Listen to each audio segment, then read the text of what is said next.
கோஷாஸ்பத்திரியில் எங்கள் அம்மா என்ன பெத்தெடுக்கிறாங்க. அம்மாட்ட காசு இல்லை, வறுமை. 3வது பொம்பளை பிள்ளை கருப்பாக இருக்கிறேன்னு சொல்லிட்டு யாரோ அப்பாட்ட சொல்லிட்டாங்க. அப்பா வரல. அம்மாவுக்கு அப்பா வீட்டுக்கு போகிறதுக்கு வழி தெரியாது. 3வது நாள் பெட்லேருந்து கீழே தூக்கி போட்டாங்களா எங்கள் அம்மாவை. கீழே கையில் 1 ரூபா வச்சுருக்காங்க. அந்த 1 ரூபா ஆயாங்கள் அந்த துப்புரவு வேலை செய்யக்கூடிய தாய்மார்களுக்கு கொடுத்துட்டாங்க. 25 பைசா வச்சுருக்காங்க கையில். அந்த குழந்தைய எடுத்துக்கிட்டு வெளியில் வந்தாங்களாம். அம்மா சொல்கிறாங்க, உன்னுடைய 2 கால் இப்படி தொங்கிட்டு இருந்துச்சு, இவ்வளோ தான் இருக்கும், அழகாக இருக்கும் உன் கால், ரோஸ் கலரில் இருந்துச்சுன்னாங்க. நான் சொன்னேன், கருப்பாக பெத்தேன்னு சொன்னேன். கருப்பாக குழந்தை பெற்றா கால் ரோஸாக இருக்குமாம்மான்னு கேட்டாங்க. ஆமான்னுச்சு எங்கள் அம்மா. சரியா? கையில் எடுத்துக்கிட்டு வந்தாங்க.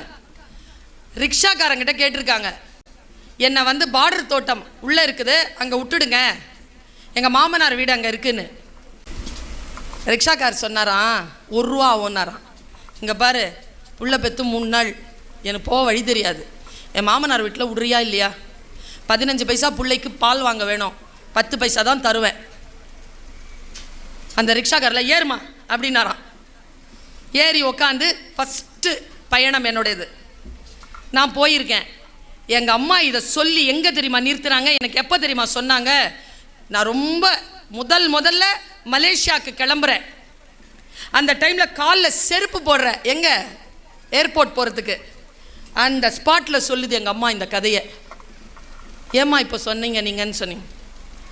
இல்லை, என் குழந்தை இப்படி கையில் பிடிச்சிட்டு இருக்கும்போது அந்த 2 காலை பார்த்தேன்ல, அது இப்போ இப்படியே கண்ணில் இருக்குது.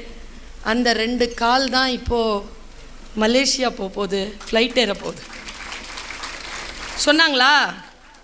இல்லை, நான் கண்டுபிடிச்ச விஷயம் என்ன தெரியுமா?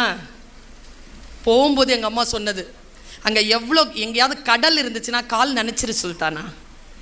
ஏம்மான்னு கேட்டேன். நான் சொல்கிறேன் பாருங்க, படிச்சிருக்கணும்லாம் கிடையாதுங்க. இங்கே ஆழமான அறிவும் விழிப்புணர்வும் இருந்தால் போதும். எங்கள் அப்பா கவிஞர். என் அப்பாவின் கவிதைகளை கேட்டு கேட்டு வளர்ந்தவர் எங்கள் அம்மா. என்ன சொல்கிறாங்க பாருங்க, இந்த கால்களால் அங்கே போய் கடலில் கால் நினச்சிரு, ஏன்னா நீ கால் நினச்ச தண்ணி உலகமெல்லாம் சுத்தம். இந்த சொல் இருக்கு இல்லைங்க, அதை கேட்டுட்டு போய் நான் அங்கே கால் நினச்சேன்னு வச்சுக்கோங்க. இது வரைக்கும் 31 நாடுகளுக்கு மேல் பயணம் செய்து விட்டேன். ஃப்ளைட்டில் எல்லாம் ஃபஸ்ட் கிளாஸ் டிக்கெட் தான். ஒரு டிக்கெட்டை கூட என் சொந்த செலவில் வாங்கினதில்லை. இப்போ வந்துட்டு போகிறது கூட மேடம் தான் கொடுக்குறாங்க காசு. எங்கேருந்து ஆரம்பிச்சு தெரியுமா? ரிக்ஷாக்காரரு பார்டர் தோட்டத்தில் எங்கள் அம்மாவை இறக்கி விடும்போது 10 பைசா கூட வாங்கலையாம்.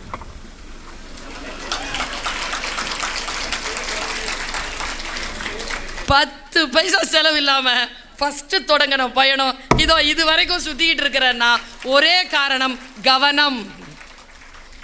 படித்து விடுங்கள், கேட்டு விடுங்கள். யாருடைய வார்த்தையிலிருந்து வரக்கூடிய வார்த்தைகள், எந்த புத்தகத்திலிருந்து மறைந்திருக்கக்கூடிய சொல் நம்மை மாற்றும் என்று நமக்கு தெரியாது என்பதனை புரிந்து கொண்டு விழிப்புணர்வோடு இதை நாம் உள்வாங்கிக் கொள்வது.